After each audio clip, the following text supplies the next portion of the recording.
Hi guys, welcome to Save the Millennial. This YouTube channel is going to be focused on budgeting and finances and a few organizational tips here and there, and we'll kind of see where else it takes us.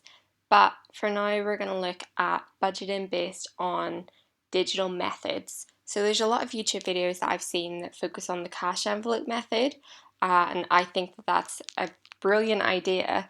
It's also referred to as the budget to zero method, which means that you assign all of your income per month to go towards something to make sure that it's put into an account, that it's accounted for within your accounts. And you can break your accounts up using things like Monzo and Starling Bank to create different pots for everything that you are contributing to financially, whether that be savings, expenditures throughout the month, or known bills throughout the month.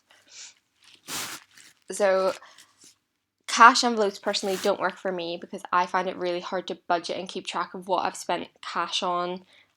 You can easily spend cash and then forget to note it down, and then you forget about it at the end of the month. And living in London, it's quite easy for me to use my card pretty much anywhere. So it's not really an issue for me with people not taking cash because that's not really a thing here, unless you shop like super independently and they don't currently take card.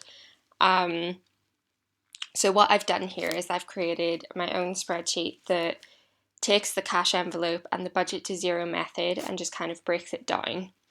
So first off, you've got to put in your monthly income.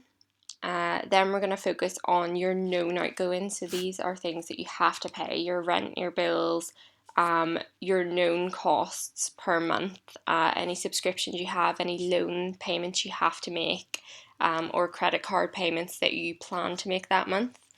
Then we move over to your monthly expenditure, which is money that you obviously have to spend, or know that you will spend for things like your food shop, any extra travel, like maybe you've got a travel card that you know that you buy monthly, which goes in your outgoings, but in your expenditure you might budget some money to go towards an extra train, an extra bus, petrol for your car, things like that. And then using this budgeting method, we are also going to put money aside per month for things that you do spend money on, like eating out, going for drinks, going to the cinema, getting your nails done, getting your hair done, buying personal items like deodorant, shampoo, stuff like that. And we're also going to keep an extra cushion in there to make sure that if you've budgeted wrong and you've underestimated how much money you need for each category, that you do have something to fall back on. After this, we're going to look at savings. And I do recommend that you try to assign, even if it's little amounts, that you're putting something towards whatever you're saving for. So these include sinking funds and normal savings. So you've got your emergency fund, which they say everyone thinks differently. Some people think you should have £1,000 a month, not a month. Sorry. Some people believe that you should have £1,000, which can be used in cases of emergency, but I personally don't think that that is enough of a cushion, especially for people who live in cities. For if you were to lose your job, that wouldn't last you until you're re-employed by someone else, especially if it is because of injury and you physically can't work. If you've got pets, this can also cover emergency surgery funds if you don't have insurance or something doesn't cover it, or even things like if you are moving jobs and there's a 3-week period where you're not paid, or a 2-week period, whatever, then you can dip into it for that, but it's for essentials only. Then we're going to look at other big events in life that you might be saving for, whether it's your wedding, whether it's a car, whether it's a house deposit. Then those are things that you need to be setting money aside for as well. After that, it's down to sinking funds. So I personally budget for things like Christmas, gifts for birthdays throughout the year, any holidays. I personally budget for tattoos, and also like charity and stuff like that, just so that there's money set aside for those specific things and I don't feel guilty spending money on those specific things. As well as not feeling like I've gone over budget when I do know that I will spend money on certain things and they won't necessarily have a place in my budget. So because you're assigning every single penny or pound to specific accounts and outgoings, you need to kind of rack your brain first of all and figure out what you actually spend money on month to month. You need to figure out exactly what to account for. So this sheet that we've got, it's personally things that I budget for, or put money towards each month. I'm not going to use real numbers in this one. I'm going to do an example sheet, and you can download this sheet by dropping me an email in the description box, and I can change it and customize it for you, or you can do it once you access the sheet yourself to make sure that everything lines up to the things that you do spend money on. So there is a wee info section first of all, that does explain how to set it up and use it. So if you do want this, then that totally talks you through, but I'm also happy to converse with you and help you set it up. So let's get to it and let's put some example numbers in. So let's assume that you're on a monthly income of £1,200 per month. So first of all, we obviously focus on our known outgoings. So let's say that your rent is £500 per month. Maybe you share with other people, maybe you share with a partner, whatever your situation is, and that your bills are £100 a month.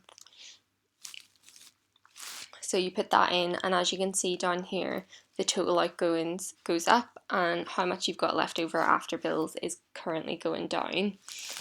So then you put in the cost of everything else that you spend money on. So say your mobile is a SIM only and you have bought the phone outright, so you're paying £15, and you know that your real card is £50 a month, and that you've got a student Spotify subscription, which I believe is $4.99. You may not have any credit card or loan payments to pay off, no insurance or health to budget for. But something I do recommend, especially if you live in England and you pay for prescriptions, and you know that you've got something like asthma or some kind of illness or issue that does arise monthly and you need medication monthly, even if you don't think you're going to run out of medication that month, put money aside every single month into a pot specifically for that thing that you will eventually be spending the money on. So in this case, I have asthma and I know that I get one inhaler a month, definitely, pretty much every month, and then one of my other ones every 2 months or so.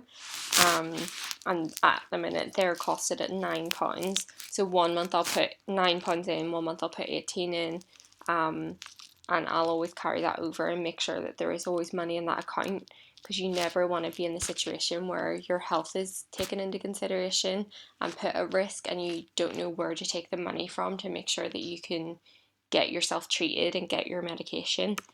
So I'm going to put £9 in there just because that is the current cost of English prescriptions. So next, as you can see, you have now put all of your outgoings, and this is your definite outgoing section. And this is what you've got left over after bills. So this is kind of where you've got to both assess and be realistic and say, well, how much should I actually spend on these sections? And on these activities that I'm going to take into consideration. Sorry. But also to say to yourself, this is the number that I've got left, £521.01.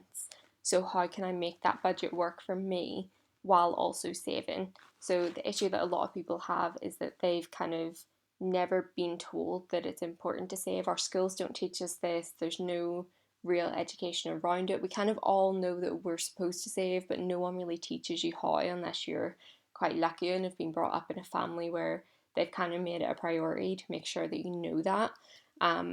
But unfortunately, most people do pick up the habits of their parents or any kind of like idealistic ideas around money that they have, that they've been brought up with. Like if you live in a household where you maybe didn't have money growing up, and your family struggled, then now that you've got a full-time job, it's not uncommon for people to completely spend all of their wage, and usually quite fast, just because you were obviously brought up struggling, and now you are so excited to have money and so thankful to have money that you like to spend it, you like to treat yourself, and you don't want yourself or like the people around you to ever be without, so you like to spend that money. So here I am gonna get real with you and say that you do need to kind of give yourself a reality check and figure out if there is £5, £10, £100, what can you be saving each month and what's important to be saving towards, and can you cut down on the amount that you eat out or the amount that you spend on groceries. So going into the monthly expenditures, like I explained before, these are expenditures that, again, are kind of coming because we spend this money each month. We know that we spend this money each month, but these numbers are personal to each individual. So I usually like to budget for groceries, but like I said before with the prescriptions, I over budget, so that there's always money in the account, because again, like medication, if you have absolutely nothing to eat in your house and payday is 2 weeks away and you don't want to dip into your savings, you want to have money there, that you can dip into and say, right, well, I can afford to eat tonight. So if you kind of overestimate your groceries a little bit and then do make a conscious effort to skimp back and try not to spend all of it during the month, then you will have £10-20 left over per month that will build up as you go on. And then when the month comes where you maybe have overspent on your grocery budget, it will be there to kind of save you from that. So I reckon just like put down however much you would spend, say like £80 a month. If you think that you usually spend about 60, put down 80. If you think you usually spend 80, put down 90 or 100. And then extra travel costs, obviously, like I said, you might get a bus to go to see your friends, you might put petrol in your car to go to a gig or whatever. So always budget for that as well.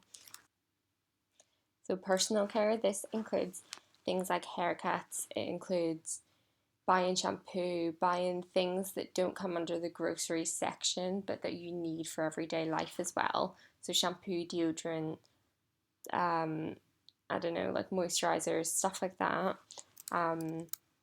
So if you'll know what you spend on those sorts of things, but make sure you do budget for those.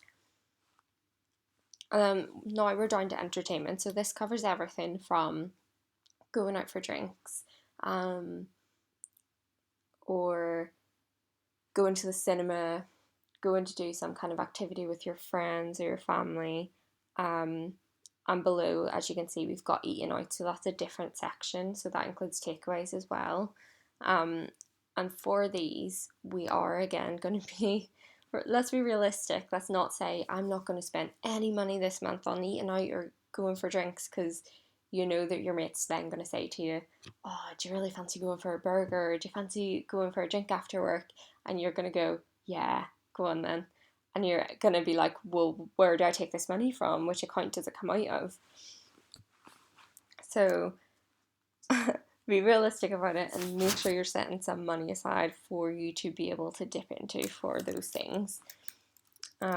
So again, you'll know if you're someone who maybe you're in uni, maybe you have like an avid social life and you do go out every single week and you know that you spend a lot of money going out, that's totally fine. You do you, but make sure you're putting that amount of money aside. If you're someone who just occasionally would go for a drink after work, like once a month, or to a cinema once a month, then you don't need to budget as much. But again, you can over budget and roll this over month to month to make sure that there is extra money there. If, for example, you have a month in the year where it's 3 people's birthdays and you know that you're going to be going out for drinks and going to the cinema or whatever multiple times, then you'll have that extra cushion. So again, budget whatever you reckon you need for each section. And then, like I was explaining before, you always need to have an extra cushion in case for any reason you have under budgeted. So not only for this reason, but also because if you're going to set this up using a bank such as Monzo that you can link with IFTTT, which is if this then that, it can automatically pull money from each pot for you. And I might make a video actually showing you how you do that as well. So the way that I have mine set up is I have all of these categories in my Monzo account, and I have it set up with if this then that, and I keep 20 quid in my account normally. Or if I know I'm going to be spending more than 20 quid at a time, I do move money over from the pot that has my extra cushions in it. And as I spend money in Tesco, it automatically pulls money out of my grocery pot. So my balance stays at £20 pretty much always until the roundup feature obviously takes money out of it. But I do then top it up. I've got a pot for an extra cushion, and I do keep topping it up. So you can also do that and budget for that as well, which I do think is wise. So after this, after you've done your monthly outgoings and you've done your expenditure, you can look up at the top again and see what's left to assign. And this is what's left over for you to put into savings and into sinking funds for future costs, which is really responsible to do, I suppose, because we all know that Christmas is coming up. We all know that we have birthdays throughout the year. We all maybe have that one holiday that our family always goes on every year, or stuff like that. So I know that me personally, I'm saving for a wedding at the minute. I know that Christmas is coming. I have a lot of birthdays, like April for me, there's 5 birthdays in 1 month. And beforehand, I was bankrupting myself as my wages were coming in, being like, there's not physically enough money for this month to happen. So now I save a little bit of money each month to make sure that I have a gifts pot that I can dip into at any time. And between obviously January and April, I do put a bit of extra money in there just to make sure that it is nice and bulky for April to come around and go and it not really impact me the way that it used to. Again, same with tattoos. I know that I get tattoos every few months, so I like to have that money sitting aside so that I'm not dipping into my emergency savings. I'm not trying to spend my wages doing it. It's in a pot. I know where it is. I know what my budget is and how much I have to spend. And if there's no money in that pot, then I can't get one. I haven't saved for it, so I can't get one. And that's kind of in my brain the most responsible way to do it. Just because in the past, like I said, I was using my wages for it, and then I'd have this one crazy month where I'd maybe get 2 tattoos, and when I do my spreadsheet at the end of the month to see what my totals in each of my banks were, it would say that I had spent like £500 more than last month or whatever, and I'd look back at it in a few months' time and be like, what? Why? How was that such an expensive month? But obviously, if you're budgeting for it, then you know how much you've got. You know that you're going to spend it, and you're not going to feel guilty spending it. And it's also not going to put you out month to month as your wages do come and go. So, like I said, here's your left to assign. We've got £306.01 left. So I always do suggest contributing to your emergency fund, either until it's at the number where you feel comfortable. I personally like to have mine at least 3 months of my outgoings and expenditures. So if I was to not save per month, but was to consider all of my outgoings and all of my expenditures, then that would 3 times 3. That would keep me for 3 months in case of any kind of emergency where I didn't have a job or I couldn't get another job. But in the future, I would like to get it up to 6 months. So contributing small amounts month per month does actually add up, especially because you won't probably be touching it if you are sticking to your own rules for it and only taking things out if it is a genuine emergency. So budget some towards that. And then other big savings first before your sinking funds. So obviously for me, I'm getting married, so wedding is a big cost. Oh, what am I doing? Let's put 50 in there. And then, like I said, we've got our sinking funds, so you just want to put a bit of money month per month towards each of your sinking funds. So holidays, 40, tattoos, 20, future homes, 20, charity. So with charity and giving, this is also something that you're not obviously required to do this, but you have to, if you're someone who donates cash when they see a homeless person or will buy a homeless person a sandwich here or there, or donates to animal charities or whatever, then again, because we are doing the zero based budget where you are trying to take every penny into consideration, you need to account for this in advance. So for me, I do a food shop for our local food bank at my Tesco each month, and I put £10 a month towards it to do that. I don't always spend £10, but that then rolls over, and again builds the account so that one month I can do a big shop. And it's actually quite nice because by the time Christmas comes around, it has actually built up a little bit more, and you can do a bigger shop. So yeah, I always suggest if you're someone that wants to contribute to charity and stuff, just make sure you account for it. And then again, just fill in all of your sinking funds. So you can see now that you've got £6.01 left over, and it's kind of just figuring out where you think that should go. Maybe have a look and see, have I been realistic? Have I over budgeted? Have I under budgeted? And see if there's anywhere really that you think that it can go. If not, just stick it in your extra cushion. But like I said, either bills, prescriptions, or groceries are always good ones to have extra cushion for, just because if you go over or you have an unexpected cost, then those are situations where you do want to have cushion and you do want to be able to feed yourself, buy your medicine, or pay the bill that's due. So what I'm going to do is, like I said, I know that I always have extra prescription costs, so I'm going to put that in there. 6 plus 9 is 15, not 16. What am I doing? And then there's obviously 1p left, so again, just pick where you want to stick a penny. I'll just stick it in my emergency fund. So that's your budget filled out, and you can just make sure you'll know that it's right if the leftover to assign column says 0.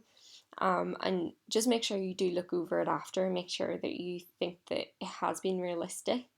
As the months go on, check back in with yourself, and if you use Monzo that does categorize payments for you, then check and see if you have been accurate with how much you've been spending on each category. And then as the months go on, assign the money differently. So I don't actually suggest going through, there's one of these for every single month of the year, and I personally don't suggest going through at the start of the year and filling all of them out. I think wait until mid to end of January or very start of February and then do February's one. Just because you'll know if you've got plans to go out for dinner, you'll know if you've got plans, like most of the time if things are booked in advance, which in adult life you do kind of have to book things in advance because everyone's so busy all the time, then you kind of have a better idea just of what your costs for the month are going to be. So I would definitely suggest just leaving it until maybe end of January is when I would do my February one, and then you'll know. Obviously if you're rent and you're not planning on moving, stays the same, by all means go through and put that in, but again, it's not really the end of the world. And I actually do like putting it in monthly just to kind of check in with, kind of staying conscious about what my outgoings are and if I feel comfortable with them. Cause I think you when you start to track your numbers in this way, and I actually do a Japanese method called kakibo, where you track every single payment that you make and categorize it. And when you do start using these methods, you do kind of check in with yourself and you start realizing what you do and don't feel comfortable spending money on. So right now for me, we live in London and our rent is stupid high. Um, and that for me at the minute, as I put those numbers in, more recently has kind of shown me that I no longer feel that our space is worth that money. I don't think that our house is being taken care of by the estate agents the way that it should be, and problems being fixed and stuff like that. So I've made a point to make sure that things are getting fixed in the house, that they're listening to us, and that we're kind of keeping an eye out for what our next step might be. But I think if you're kind of not checking in on these things, and it's so easy to just let it kind of go over your head and it's kind of out of sight, out of mind, and you might end up putting up with things or paying more money for things that you don't feel comfortable spending money on. It might be habit, whatever the situation is. So that's pretty much the budget sheet. Like I said, I'll leave an email in the description bar below, and if you'd like to be sent this or get some more information on it, then I can send that over to you. So yeah, any questions, just leave them down below and I can help you out. So I hope that this video is okay. I'm a bit nervous talking. Like, I know I'm not in front of anyone, no one can see me, but I still get nervous. I've got a bit of stage fright. So I'm hoping that I've kind of talked clearly enough and haven't been too nervous, didn't like mess it up too many times. And I promise that I will get better at doing this. Anything that you would like to see, let me know. In the future, I will do a video on, like I said, the Kikibo method, where it is you track every single thing. So it is a lot easier than it sounds, and a lot less boring and daunting as it sounds, than it sounds. And I'll also maybe do a Monzo video and show you how to set the IFTTT up with your pots. And then even a net worth that you can check in monthly and see how much money you've spent and how much money you've saved throughout the month. So anything else that you do want to know, just let me know, and I can get on that for you. Have a good day. Bye.